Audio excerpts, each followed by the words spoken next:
Online searches for Monster Maker bring stories of a 1944 sci-fi horror film and a Jim Henson biopic. Very little information about the Japanese video game series exists, at least in English.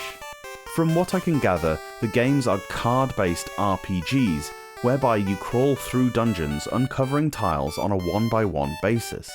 You can make trades with some NPCs to get other cards, fight random encounters that proceed in a turn-based card game, a la Magic the Gathering or something of that nature. Outside of the dungeons, your standard RPG tropes apply. You walk around towns, talking to people, earning money, buying new weapons and armor, in the form of cards of course, and so on. You can pick from 4 characters at the start of the game. They all have different starting stats which are pretty straightforward to understand. Before you head out into the overworld, head north to the big building in the first town. There you can meet the Lord of Camelot, who will give you a buttload of money. You'll need this straight away as you initially don't have, and cannot afford, any weapons, meaning if you try to fight even the first dungeon, you'll be wiped out in your first battle. You get over 200 gold, enough to buy the level 2 sword, armor and shield boost. The overworld is actually a forked road with many alternate choices at each intersection. Each time you come to a split, you'll have to choose one of several overturned cards. These have dungeons, castles and so on behind them, but obviously you won't know what until you enter one. The dungeon crawling sections are pretty interesting actually. As I say, there is a kind of fog of war mechanic where you don't actually know where you're initially heading. Thorough exploration is definitely worth doing, as you can meet all sorts of people and monsters in there, not all of them hostile. Sometimes they'll ask you a question, to which you can respond positively or negatively. The first dungeon has a demon who asks you if you'd like to know about his cough.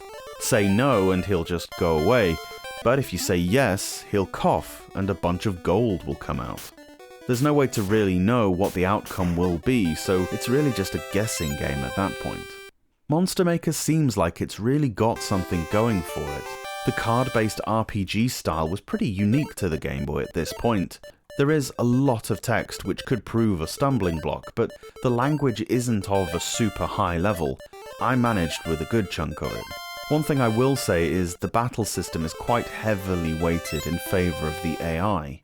Your attacks seem to miss at least 50% of the time. I know that's to simulate a dice roll, but even so, it doesn't feel properly balanced.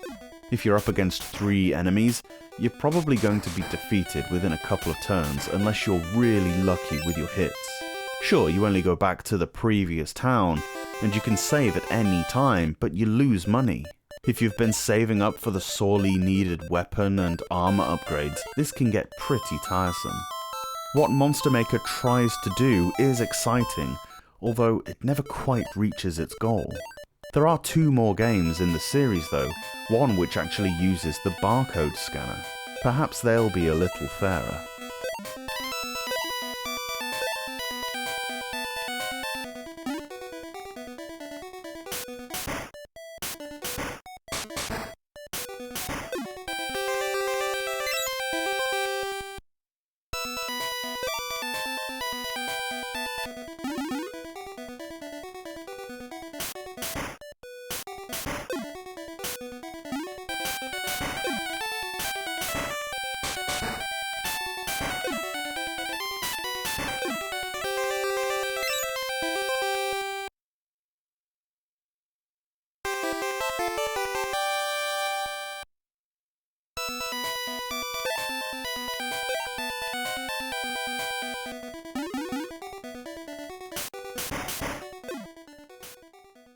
Thanks so much for watching this video.